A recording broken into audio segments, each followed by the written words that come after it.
ஓம் சாய்ராம். நல்லது நினைப்போம், நல்லதே நடக்கும். ஸ்ரீ சாய்நாத ஸ்தவன மஞ்சரி 91வது நாள் பாராயணம். ஸ்ரீ கணேசாய நமக.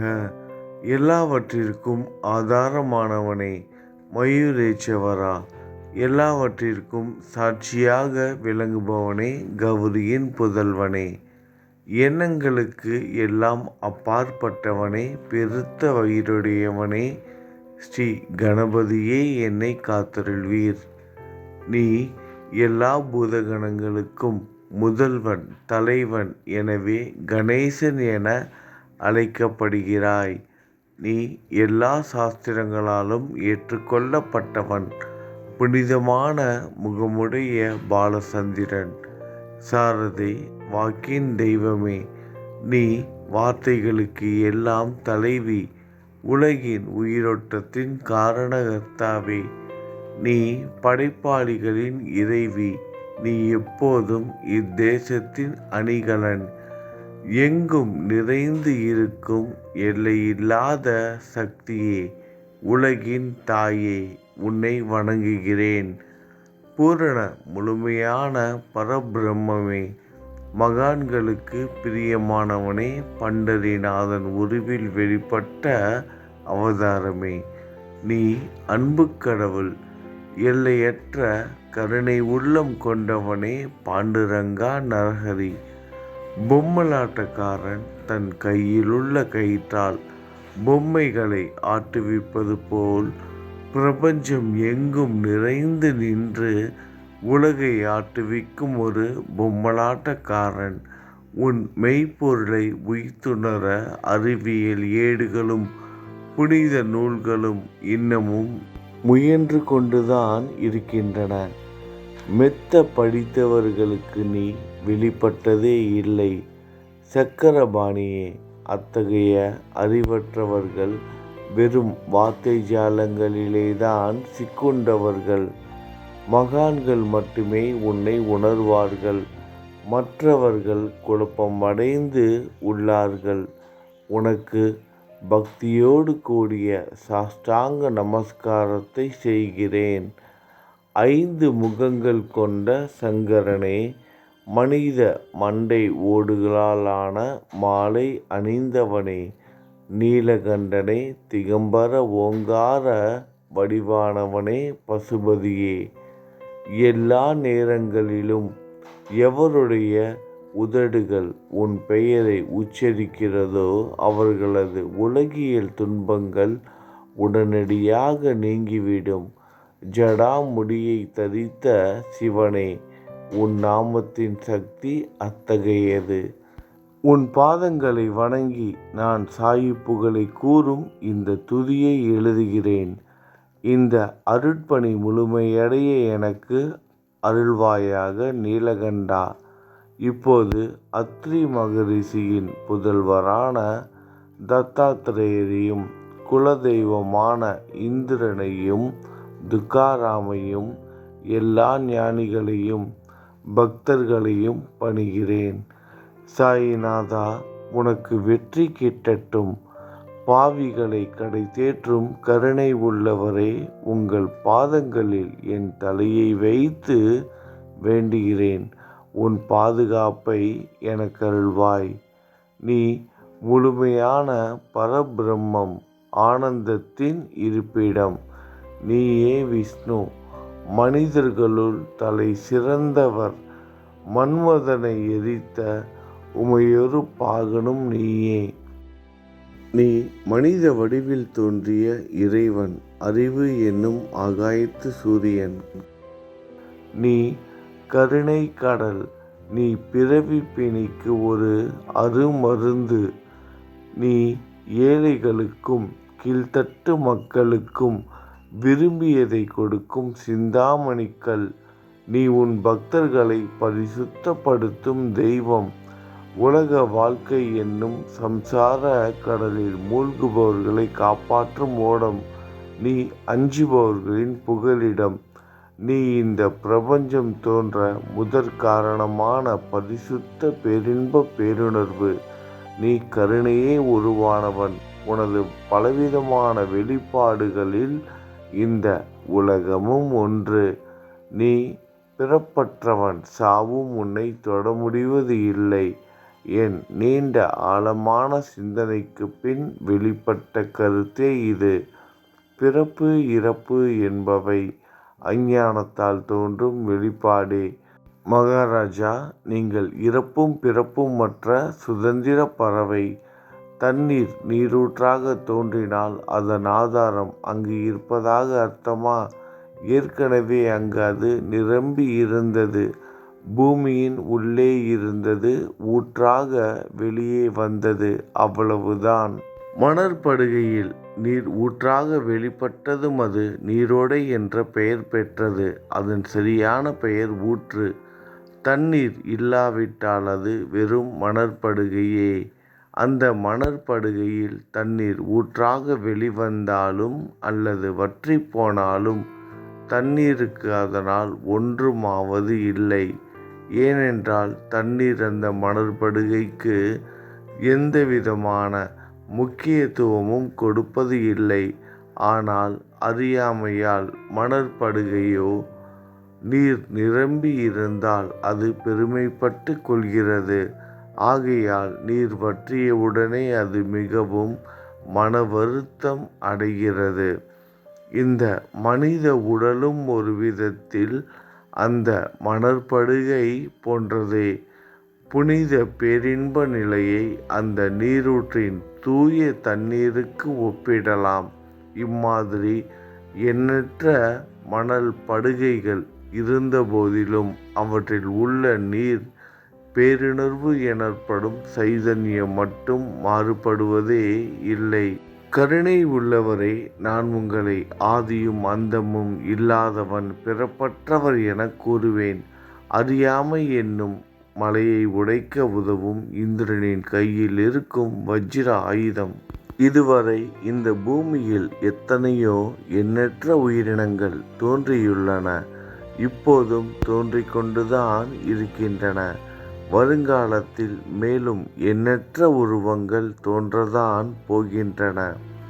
அந்த ஒவ்வொரு தோற்றத்திற்கும் ஒரு தனி உருவமும் பெயரும் கிடைக்கும். இந்த உயிர்கள் ஒவ்வொன்றும் பெயராலும் தோற்றத்தாலும் மட்டுமே இந்த உலகில் அடையாளம் காட்டப்படுகிறது. ஆகையால் அந்த சுத்த பேருணர்வு நிலையை நீ நான் என்று பிரித்து காட்டுவது சரியல்ல. ஏனென்றால் எது இரண்டாக தோன்ற முடியாதோ அதுவே உண்மையில் பரிசுத்த பேருணர்வு எனப்படும். அது ஒன்றே அனைவரின் உள்ளும் ஆத்மா என்ற பெயரில் உள்ளது. மேலும் உண்மையை சொல்வதானால் அந்த ஒரே ஒரு சுத்த பேரின்ப பேருணர்வு நிலைதான் உலகம் முழுவதும் வியாபித்து இருக்கிறது. அப்படி இருக்கையில் நீ நான் என்ற வேற்றுமைகள் எவ்வாறு இருக்க முடியும்? நீருண்ட மேகத்தில் உள்ள நீரின் தன்மை உலகெங்கிலும் ஒன்றே. ஆனால் அது பூமியை அடைந்ததும் வெவ்வேறு தோற்றங்களை நதி, ஏரி, ஊற்று ஏற்கின்றன. கோதாவரி மணற்படுகையில் விழும் நீர் கோதாவரி நதி என்றழைக்கப்படும். அதே சமயம் கிணறு ஒன்றில் விழும் நீருக்கு அந்த சிறப்பு தகுதி கிடைப்பது இல்லை. கோதாவரி நதி மிகவும் புனிதமானது. நீங்கள் அதில் உள்ள நீரை போன்றவர். நாங்கள் குளம், குட்டை, சகதியில் உள்ள நீர் போன்றவர்கள். நம் இருவருக்கும் இடையே உள்ள வித்தியாசம் இதுதான். எங்கள் வாழ்வின் குறிக்கோளை அடைவதற்கு நாங்கள் உங்களிடம் வர வேண்டும். கூப்பிய கரங்களுடன் சரணடைய வேண்டும். ஏனென்றால் நீங்கள் ஒருவரே புனிதத்தின் உறைவிடம். புனிதமடைந்த கோதாவரி நதி மணற்பரப்பில் மழை நீர் பாயத் தொடங்கும் பொழுது அந்த நீர் புனித தன்மையை அடையும். அதை வெறும் தண்ணீராக மட்டும் கருதினால் அந்த தண்ணீர்தான் எல்லா இடங்களிலும் இருக்கிறதே. கோதாவரி நதி தீரம் முழுவதும் புனிதமாக கருதப்பட்டது. பூமியின் அந்த மணற்பகுதி அதன் புனித தன்மையை நிர்ணயம் செய்கிறது. நீருண்ட மேகத்தினின்று கீழே விழுந்த நீரின் புனித தன்மையை எந்த பூமியின் பகுதி மாற்றவில்லையோ அந்த பகுதியை சாஸ்திரம் அறிந்தவர்கள் கோதாவரி என்று கூறுகிறார்கள். மற்ற பகுதிகளில் விழுந்த நீர் அந்த பகுதியில் உள்ள மண்ணின் குணத்தை ஏற்றுக்கொண்டது, புனித தன்மையை இழந்தது. மேகத்தில் இருந்த பொழுது பரிசுத்தமாக இருந்த நீர் அசுத்தமாகவும் கசப்பாகவும் உப்பாகவும் மாறிவிட்டது. 6 வித உட்பகைகளை அகற்றி காமம், கோபம், பேராசை, வெறுப்பு, அகங்காரம், பொறாமை புனித உடலெடுத்து வந்த குருதேவா தங்களை புனித மகான் என்று அழைப்பதை சாலப் பொருந்தும். ஆகவே நீங்களே புனித கோதாவரி. நீங்கள் புலம் போடப்பட்டதாலேதான் நான் உங்களை புனித கோதாவரியாக உருவகம் செய்கிறேன். இயங்கும் அத்தனை படைப்புகளிலும் நீங்கள் சிறப்புற முதன்மை பெறுகிறீர்கள். பிரம்மா உயிர்களை படைக்க ஆரம்பித்ததிலிருந்தே உலகம் தோன்றியது முதல் கோதாவரி நதி இருக்கிறது. நீர் நிறைந்து பாயும் அந்த நதியில் இன்று வரை தண்ணீர் வற்றியதே இல்லை.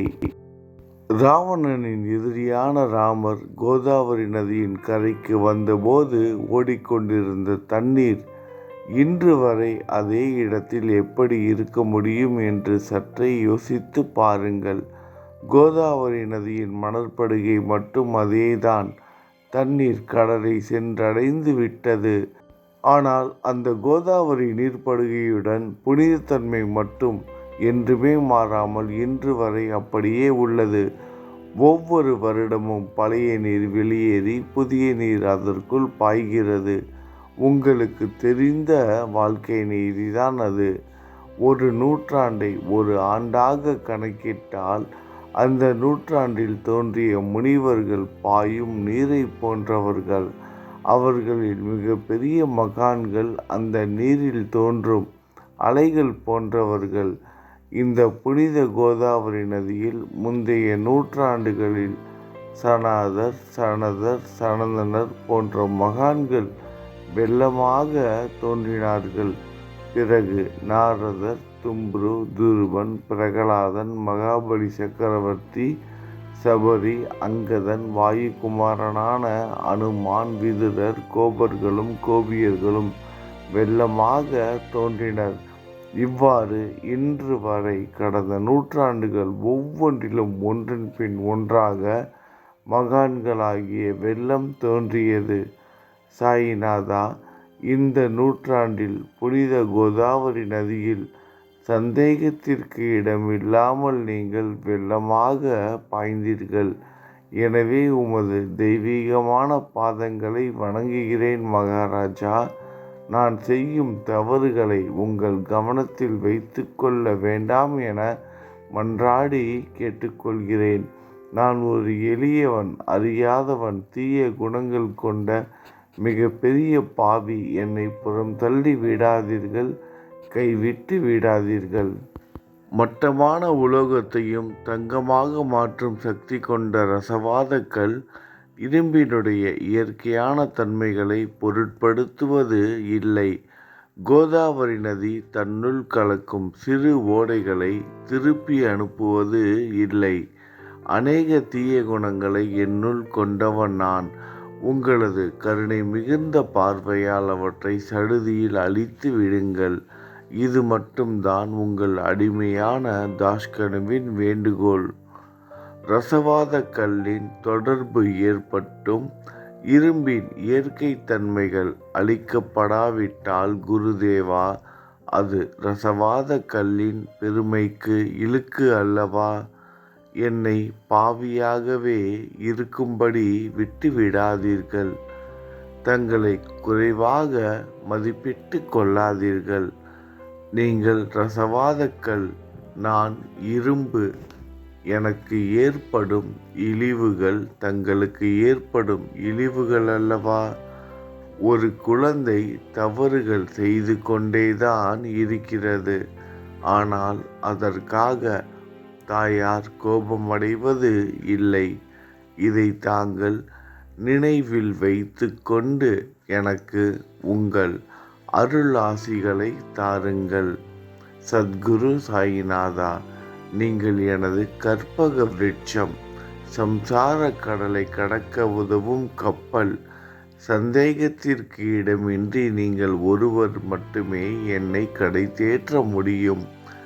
நீங்கள் எனக்கு காமதேனுவாகிய பசு, நீங்கள் சிந்தாமணிக்கல், ஞானவானில் சூரியன் தாங்கள், நீங்கள் நற்பண்புகளின் சுரங்கம், ஸ்வர்க்கத்திற்கு ஏறி செல்ல உதவும் ஏணி நீங்கள், புனித செயல்களின் நிறைகள் நிறைய கொண்டவரே, பரிசுத்தமானவரே, சாந்தி மற்றும் பேரின்பத்தின் மொத்த உருவமே, இரண்டாக இல்லாதவரே, வேறுபாடு இல்லாதவரே, அறிவு கடவுளே, குறைகளற்ற முழுமையான அறிவாக உருவெடுத்தவரே, மனிதர்களில் உன்னதமானவரே, சாந்தி மற்றும் மன்னிப்பதின் உறைவிடமே, பக்தர்களின் அடைக்கலமே, என்னை ஆசீர்வதியுங்கள், என்னை ஆசீர்வதியுங்கள்.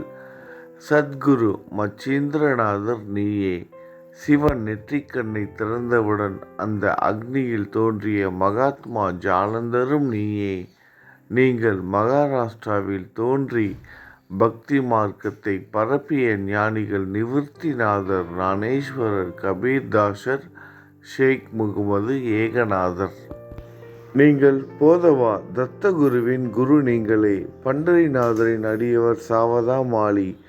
நீங்கள் உண்மையில் ஆஞ்சநேயரின் மறு அவதாரம், ராமபக்தர். நீங்கள் மகாராஷ்டிரா ஞானி பாண்டுரங்கன் மீது அபகங்கள் என்னும் கீர்த்தனை நிறைய இயற்றிய துக்காராம் சாயிநாதா. நீங்கள் முஸ்லிம் ஞானி ராமபக்தர் சகாராம். நீங்கள் தத்தாத்திரேயரின் மறு அவதாரம் மாணிக் பிரபு. உங்களது இன்றைய அவதார தோற்றம் மற்றும் உங்களுடைய எண்ணற்ற தன்மையை புரிந்து கொள்ள உண்மையில் கடினமாக இருக்கிறது. உங்களது ஜாதி குலம் பற்றிய எதையும் நீங்கள் எவருக்கும் வெளிப்படுத்தியது இல்லை. சிலர் உங்களை முஸ்லிம் என்கிறார்கள், சிலர் உங்களை பிராமணர் என்கிறார்கள். கிருஷ்ணரை போன்று எண்ணற்ற தெய்வீக லீலைகளை செய்வது எல்லாம் உங்களுக்கு ஒரு விளையாட்டு. ஸ்ரீ கிருஷ்ண பரமாத்மாவை பார்த்து உய்த்துணர்ந்த மக்கள் பலவிதமான பெயர்களிட்டு அவரை அழைத்தனர். சிலர் அவரை யதுகுலத்தின் அணிகலன் என்றார்கள், சிலர் அவரை மாடுகள் மேய்க்கும் இடையன் என்றனர். யசோதை அவரை பச்சிளம் குழந்தை என்றாள். கிருஷ்ணரின் மாமனாகிய கம்சன் அவரை மகா காலன், உயிரை குடிக்கும் யமன் என்றான். அர்ஜுனன் அவரை எங்கும் நீக்கமற நிறைந்துள்ளவர் என்றான். அவ்வாறே குருநாதா, ஒவ்வொரு மனிதனின் மனநிலைக்கு ஏற்ப, அவரவர் எண்ணங்களுக்கு ஏற்ப உங்களுக்கு பெயர்களை சூட்டினார்கள். மசூதி நீங்கள் வாழும் இருப்பிடம். இந்து மத வழக்கப்படி உங்கள் காதுகள் குத்தப்படவில்லை. பாத்தியா ஓதுவதை பார்த்து நீங்கள் முஸ்லீம் என்று கூறுவது பொருத்தமானதே. கருணாமூர்த்தியே, அதேபோல் நீங்கள் அக்னியை வழிபடுவதை பார்த்து நீங்கள் ஒரு இந்து என்று முடிவு செய்யப்பட்டது.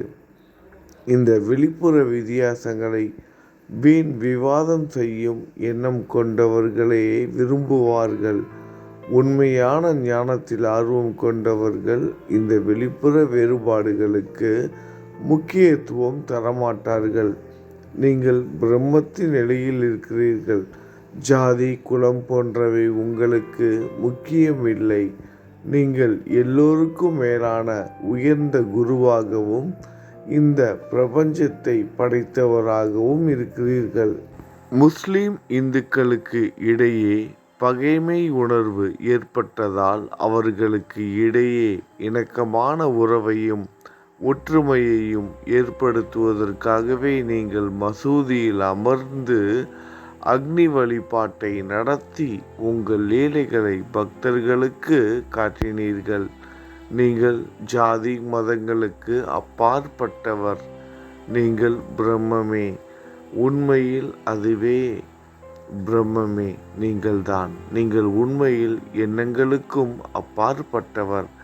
உங்களை பற்றிய வாத பிரதிவாதங்கள், ஊகங்கள், ஆதாரம் இல்லாத கருத்துக்கள் நடமாடும் இடத்தில் என் வார்த்தைகளுக்கு முக்கியத்துவம் எப்படி கிடைக்கும்? ஆனால் உங்களை பார்க்கும் பொழுது என்னால் மௌனமாக இருக்க முடியவில்லை. வார்த்தைகளால் போற்றுதலை உலக வழக்கில் உள்ள ஒரே வழக்கம். ஆகையினால் உங்கள் அருளாசியுடன் வார்த்தைகளால் எப்படியெல்லாம் போற்ற முடியுமோ அவ்வண்ணமே போற்றி புகழ்கிறேன். கடவுளின் நிலையை விட மகான்களின் நிலை வேறுபட்டும் மிக உயர்ந்ததாகவும் இருக்கும். மகான்களின் அருகில் நான் எனது போன்ற எண்ணங்களுக்கு இடமே இல்லை. கடவுளை வெறுத்ததால் இரணியகசிபுவும் ராவணனும் கொல்லப்பட்டனர். மகான்கள் கைகளால் இத்தகைய துர்சம்பவங்கள் ஏற்பட்டதே இல்லை. அரசன் கோபிசந்தன் முனிவர் ஜாலந்தரை சாணக்குவியலுக்குள் புதைத்தான். ஆனால் அந்த நிலையிலும் அரசரின் அந்த செயலுக்காக அந்த முனிவர் வருத்தப்படவே இல்லை. அரசரின் அந்த செயலுக்கு நேர்மாறாக அந்த அரசனை சம்சார சூழலிலிருந்து விடுவித்து அவனை முக்தியடைய செய்தார். மகான்களின் சக்தி இப்படிப்பட்டதே. அவற்றை விவரித்து கூற முடியாது. மகான்கள் சூரியனை போன்றவர்கள். அவர்கள் கருணை ஒளிவிட்டு பிரகாசிக்கக்கூடியது. மகான்கள் சந்திரனை போல் இதயத்திற்கு ஆறுதல் கொடுப்பவர்கள். சந்திரனின் ஒளிக்கதிர்கள் போல் அவர்களது அருள் ஒளி வீசும். மகான்கள் இதமளிக்கும் கஸ்தூரி போன்றவர்கள். அவர்கள் அருள் அதன் நறுமணம் போன்றது. மகான்கள் சாறு நிரம்பிய கரும்பு போன்றவர்கள். அவர்களின் அருள் அந்த கரும்பு சாற்றினை போல் இனிப்பானது. நிச்சயமாக மகான்கள் நல்லவர்களிடமும் தீயவர்களிடமும் ஒரே விதமாக நடந்து கொள்கின்றனர். அதற்கு மேலாக பாவிகளிடம் அவர்கள் காட்டும் அன்பு அளவிட முடியாதது. கோதாவரி நதியில் அழுக்கடைந்த துணிகளே சுத்தம் செய்யப்பட வேண்டி வருகின்றன. சுத்தமான துணிகள் கோதாவரி நதியில் நின்று வெகு தூரத்தில் பெட்டியிலேயே தங்கிவிடுகின்றன. பெட்டியில் வைக்கப்பட்டிருந்த அந்த துணியும் ஒருமுறை கோதாவரி மணல் படுகைக்கு நன்றாக துவைப்பதற்காக வந்ததுதான். இந்த உவமையில் பெட்டிதான் வைகுண்டம். நீங்களே கோதாவரி. கோதாவரி நதிக்கரையே நம்பிக்கை. எல்லா உயிரினங்களும் துணிகள். 6 விதமான மனவிகாரங்களே அவைகளை பற்றியுள்ள அழுக்கு. அவை காமம், கோபம், கஞ்சத்தனம், மதம், பொறாமை, மோகம் என்பவையே.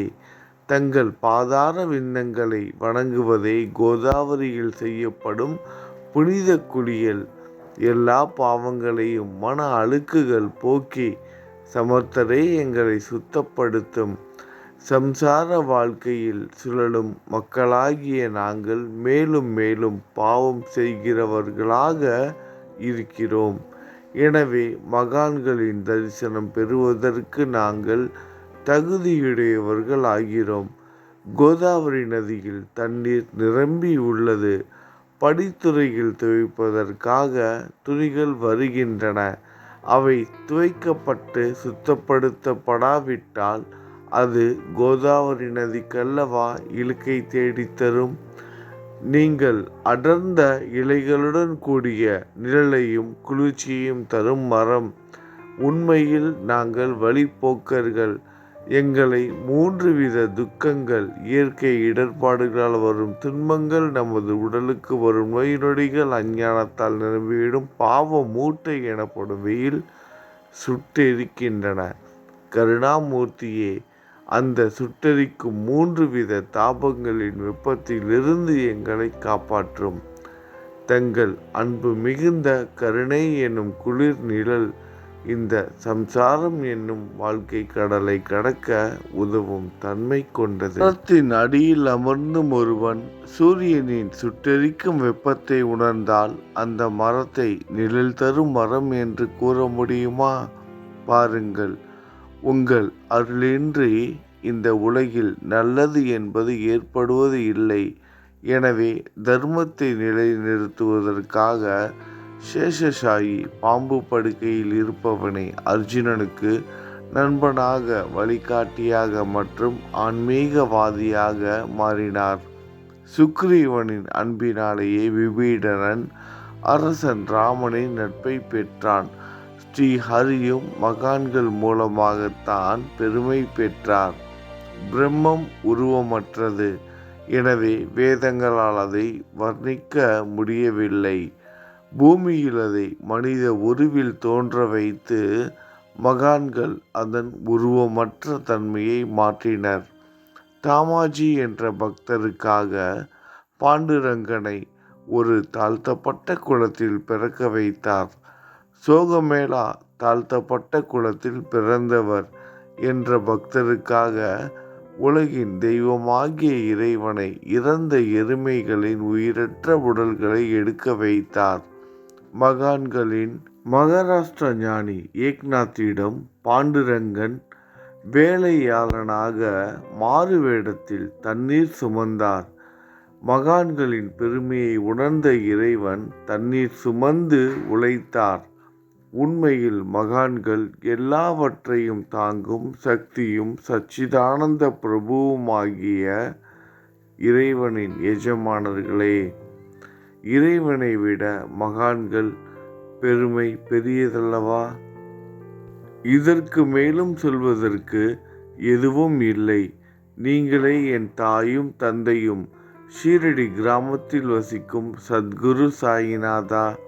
பாபா, உங்கள் லீலைகளை எவர் ஒருவராலும் உண்மையிலேயே முழுமையாக புரிந்து கொள்ள முடியாது என்கிற போது சாதாரண மனிதனாகிய நான் எவ்வாறு அவற்றை விளக்க முடியும்?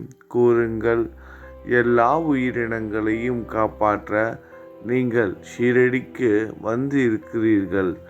மண் அகல் விளக்குகளில் வெறும் தண்ணீரை ஊற்றி அவற்றை எரிய வைத்தீர்கள். மிக குறுகிய மரப்பலகையை தொங்கும் ஊஞ்சல் படுக்கையாக்கி உங்கள் யோக சக்தியை உங்கள் பக்தர்களுக்கு காட்டினீர்கள். அநேக பெண்களின் மலட்டுத்தன்மையை முழுவதுமாக நீக்கினீர்கள். உதியின் மூலம் அநேகம் பேரின் வியாதிகளை குணமடைய செய்தீர்கள். இவ்வுலக சம்பந்தமான துன்பங்களை நீக்குவது உங்களுக்கு ஒரு பொருட்டே அல்ல. யானை ஒன்று எறும்பை சுமையாக கருதுமா? குருராயா, இப்பொழுது இந்த எளியவன் பால் கருணை காட்டுங்கள். உங்கள் பாதங்களில் சரணடைந்து விட்டேன். என்னை திருப்பி அனுப்பி புறம் தள்ளி விடாதீர்கள். மகாராஜ், நீங்கள் அரசர்களுக்கு எல்லாம் அரசன். நீங்கள் குபேரனை விட செல்வம் அடைந்தவர். நிச்சயமாக தன்னிகரற்ற வைத்தியர். உங்களை விட மேலானவர் எவரும் இல்லை. மற்ற கடவுள்களை வணங்குவதற்கு தனித்தனியாக பூஜை பொருட்களும் வழிபாட்டு முறைகளும் உள்ளன. ஆனால் உங்களை வணங்குவதற்கு தகுதியான பொருட்களே இந்த உலகில் இல்லை. சூரியனின் ராஜ்யத்தில் தீபாவளி பண்டிகையை கொண்டாடுவது என்றால் எந்த விதமான பொருட்களை கொண்டு அதை கொண்டாடுவோம்? சமுத்திரத்தின் தாகத்தை தணிக்க பூமியில் போதுமான தண்ணீர் கிடைக்காது. நெருப்பை சூடாக்குவதற்கு எங்கிருந்து அக்னியை கொண்டு வருவது? ஸ்ரீ சமர்த்த குருராயா, பூஜை செய்ய உதவும் பொருட்கள் யாவற்றிலும் இருப்பது உன் ஆத்மாவே. ஆரம்பம் முதலே அவை உன் ஒரு பகுதியே. மேலே கூறப்பட்டவை எல்லாம் தத்துவார்த்த ரீதியில் கூறப்பட்டவையே. எனக்கேற்பட்ட அடிப்படையில் கூறப்பட்டவை அல்ல. அனுபவங்கள் இன்றி கூறப்படும் வார்த்தை ஜாலங்கள் வீணே. சம்பிரதாய சடங்குகளின்படி உங்களுக்கு பூஜை செய்ய வேண்டுமென்றால் அதனை செய்வதற்கு தேவையான பூஜை சாமான்கள் என்னிடத்தில் இல்லை என் குருநாதா. கருணை உடையவரே, அடிக்கடி என் கற்பனை திறனின் அடிப்படையில் உங்களுக்கு நான் வழிபாடு செய்கிறேன். அந்த வழிபாட்டை இந்த அடிமையிடமிருந்து ஏற்றுக்கொள்ளுங்கள். இப்போது என் அன்பு கண்ணீரால் உங்கள் கால்களை கழுவுகிறேன். உண்மையான பக்தி என்னும் சந்தனத்தை அரைத்து சாந்தாக்கி உமக்கு இடுகிறேன். அழகிய வார்த்தைகளால் எழுதப்பட்ட இந்த துதி என்னும் கப்னியை உமக்கு அணிவிக்கிறேன். இந்த புகழ் மாலையை உங்கள் கழுத்தை சுற்றி அணிவிக்கிறேன். என் கெட்ட குணங்களை தூபமாக்கி உமக்கு முன் எரிய விடுகிறேன். தீய குணங்களின் கூட்டுப்பொருளேயானாலும் அது எரியும் போது அதிலிருந்து தீய வாசனை எழுவது இல்லை. சத்குருவுக்கு முன்பு இல்லாமல் வேறு எங்காவது இந்த தூபம் எரியவிடப்பட்டால் அங்கெல்லாம் இந்த தூபத்தின் நிலை கீழே கொடுத்த மாதிரி ஆகும். அதாவது சாம்பிராணியை நெருப்பில் போட்டவுடன் அது பொசுங்கி அதில் உள்ள நல்ல மனம் என்ற நற்குணம் அதை விட்டு மறைந்து போகிறது. சத்குருவே, உமக்கு முன் அதை எரியவிட்டால் இதற்கு மாறாக நிகழ்கிறது. தீய தன்மைகள், அழுக்குகள் அக்னியில் எரிந்து விடுகின்றன. உலகம் பார்த்து சந்தோஷப்படும் வகையில் அதன் நற்குணம் அதிலேயே தங்கிவிடும். மனதில் உள்ள தீய குணங்கள் யாவும் எரிந்த பிறகு மனம் மாசற்றதாகிறது. கங்கையில் உள்ள மாசுக்கள் நீங்கியவுடன் கங்கை புனிதமடைகிறது. மாயை, மோகம் என்ற தீபத்தை உமக்கு முன் ஏற்றி காட்டுகிறேன். அதன் மூலம் என் மனம் வைராக்கியத்தை அடைய அருள் செய்வீராக குருராயா. பரிசுத்தமான நம்பிக்கை என்ற சிம்மாசனத்தை நீங்கள் என்னுள் அமர்வதற்கு ஆசனமாக உமக்கு தருகிறேன். அதை பெற்றுக்கொண்டு என் பக்தி என்ற நைவேத்தியத்தை ஏற்றுக்கொள்ளுங்கொண்டு அதன் சாரத்தை எனக்கு கொடுப்பீராக. ஏனெனில் நான் உமது பால்குடி மாறாத பச்சிளம் குழந்தை. உங்கள் அருட்பாலில் எனக்கு உரிமை உண்டு.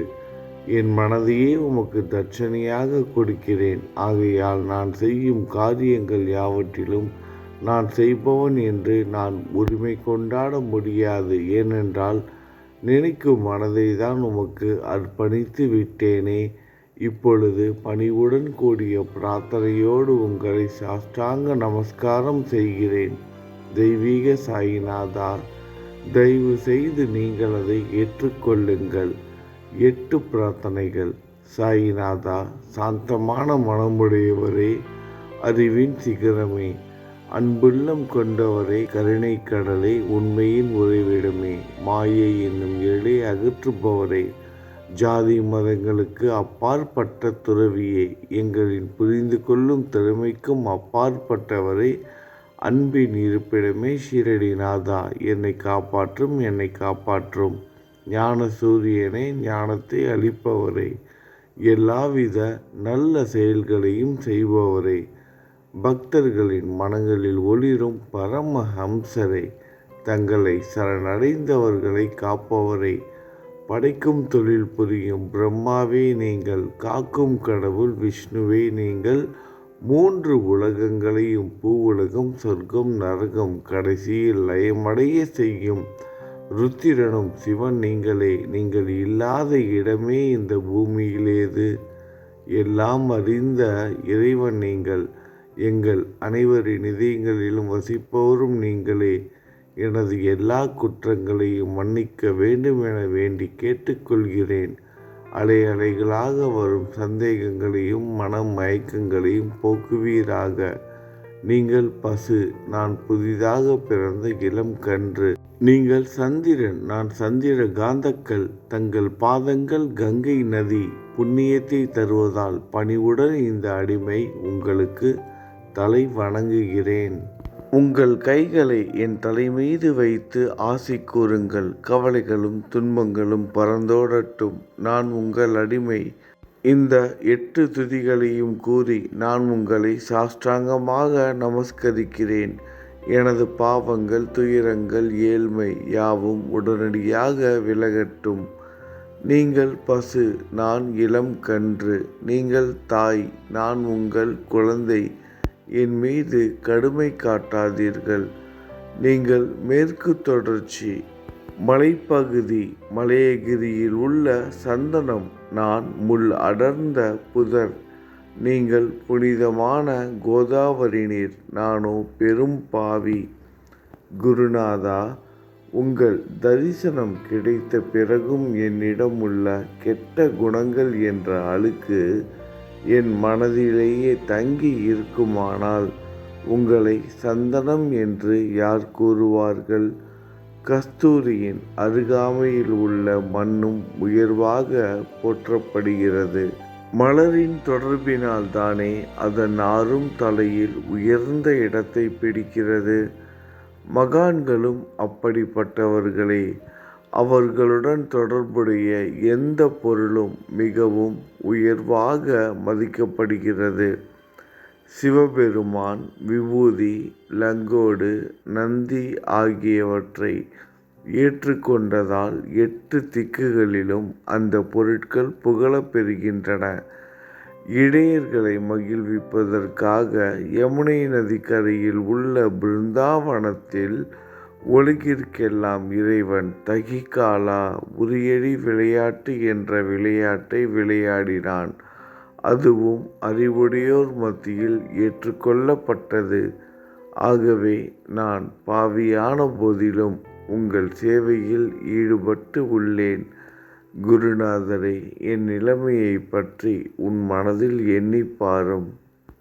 குருநாதா, இந்த லௌகீக உலகிலோ அல்லது ஆன்மீக வழியிலோ எந்த விஷயங்கள் எல்லாம் எனக்கு சந்தோஷத்தை கொடுக்கும் என என் மனம் சந்தேகமில்லாமல் நம்புகிறதோ அவற்றையெல்லாம் நீங்கள் எனக்கு அளித்தருள வேண்டும்.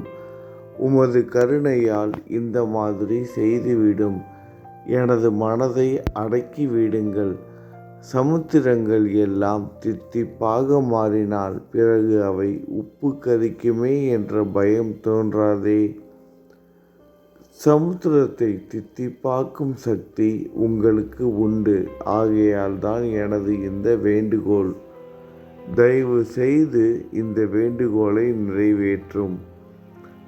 என்னிடம் என்னென்ன குறைகள் உண்டோ அவை அனைத்தும் உங்களுடையதே.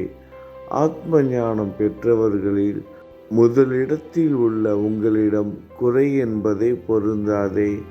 இப்போது இதற்கு மேலும் நான் ஏன் அதிகம் பேச வேண்டும்? நீங்கள்தான் எனது ஒரே அடைக்கலம். தாயின் இடுப்பில் உள்ள குழந்தை இயல்பாகவே பயமற்று இருக்கும். மகாராஜ், இந்த துதியை எவரவர்கள் அன்புடன் படிக்கிறார்களோ அவர்கள் ஒவ்வொருவரின் ஆசைகளை தயவு செய்து நிறைவேற்றும். இந்த துதியை படிப்பவர்களின் 3 வித தாபங்களையும், இயற்கையின் இடர்பாடுகளில் வரும் துன்பங்கள், நமது உடலுக்கு வரும் நோய் நொடிகள், அஞ்ஞானத்தால் நிரம்பிவிடும் பாவ மூட்டை 1 ஆண்டிற்குள் விலகிவிடும் என்பதே இந்த துதிக்கு உங்களது ஆசியாக என்றென்றும் நிரந்தரமாக இருக்கட்டும். குளித்து முடித்துவிட்டு மனதில் முழுமையான நம்பிக்கையுடன் தொடர்ந்து இந்த துதியை பாராயணம் செய்ய வேண்டும். அப்படி முடியாவிட்டால் வாரம் வாரம் வியாழந்தோறும் சத்குருவை வணங்கி அவர் உருவை தியானம் செய்து கொண்டு இந்த துதியை பாராயணம் செய்யுங்கள். இதுவும் கூட முடியாவிட்டால் மாதம் மாதம் வரும் 2 ஏகாதசி தினங்களில் இந்த துதியை பாராயணம் செய்யுங்கள். இது ஏற்படுத்தும் விளைவுகளை பார்த்து அதிசயப்படுவீர்கள். குருமூர்த்தியான சாயிநாதர் இந்த துதியை பாராயணம் செய்பவர்களுக்கு இவ்வுலகியல் ஆசைகளை முழுமையாக உடனடியாக நிறைவேற்றுவார். இந்த துதியை திரும்ப திரும்ப பாராயணம் செய்வதால் முட்டாள்கள் கூர்மையான புத்தியை அடைவார்கள். யாருடைய வாழ்நாளாவது குறைவானதாக இருப்பின் இந்த துதியை அவர்கள் படிப்பதால் 100 ஆண்டு காலம் வாழ்வார்கள். இந்த துதியை தொடர்ந்து பாராயணம் செய்து வந்தால் செல்வம் குறைவாக இருந்தால், ஏழையாக இருந்தால் செல்வத்தின் அதிபதி குபேரன் அவர்கள் வீட்டிற்கு வந்து தங்கி அவர்களுக்கு ஏவல் புரிவான். இது சத்தியம், இது சத்தியம், இது சத்தியம் என 3 முறை கூறுகிறேன். குழந்தை செல்வம் இல்லாதவர்கள் இந்த துதியை தொடர்ந்து படித்து வந்தால் குழந்தை செல்வம் பெறுவர். இந்த துதியை படிப்பவர்களின் வியாதிகள் எல்லா பக்கங்களிலும் பறந்தோடிவிடும். வியாதியினின்று குணம் கிடைக்கும். இந்த துதியை திரும்ப திரும்ப படித்தால் பயம் மற்றும் கவலை மறைந்து போகும். மதிப்பும் மரியாதையும் கிடைக்கும். அழிவற்ற பிரம்மத்தை உணர்வார்கள். பிரம்ம ஞானம் கிட்டும். அறிவுடையோரே, இந்த துதியின் மீது உங்கள் இதயங்களில் முழுமையான நம்பிக்கை வையுங்கள். சந்தேகங்கள், நம்பிக்கையின்மை, தவறான எண்ணங்கள் ஆகியவற்றிற்கு கொஞ்சம் கூட மனதில் இடம் கொடுக்காதீர்கள். ஷீரடிக்கு புனித பயணம் மேற்கொள்ளுங்கள். பாபாவின் தாமரை பாதங்களை மனதில் நிறுத்துங்கள். அவர் அனாதைகளின் உறவினர். பக்தர்களின் விருப்பங்களை நிறைவேற்றும் கற்பகத்தரு. பாபாவால் உணர்வூட்டப்பட்டு இந்த துதியை நான் இயற்றினேன். இல்லாவிட்டால் எந்த விதமான முக்கியத்துவமும் இல்லாத என்னால் இந்த துதியை எவ்வாறு எழுத முடியும்? சக ஆண்டு 1840, ஆங்கிலம் ஆண்டு 1918. புரட்டாசி மாதம் வளர்பிறையில் விநாயகர் சதுர்த்தி அன்று திங்கட்கிழமை 2வது யாமத்தில் சூரிய உதயத்திற்கு முன் இந்த பாமாலை நிறைவு செய்யப்பட்டது. புனிதம் வாய்ந்த நர்மதா நதிக்கரையில் இந்தூருக்கு அருகில் உள்ள ஊரான மகேஸ்வர சேஸ்திரத்தில் ஸ்ரீ அகல்யா தேவியின் சந்நிதியில் ஸ்ரீ சாயிநாதரை போற்றி பாடும் இந்த ஸ்தவன மஞ்சரி நிறைவடைந்தது. மகேஸ்வரம் என்ற புனித தலத்தில் இந்த துதி நிறைவடைந்தது.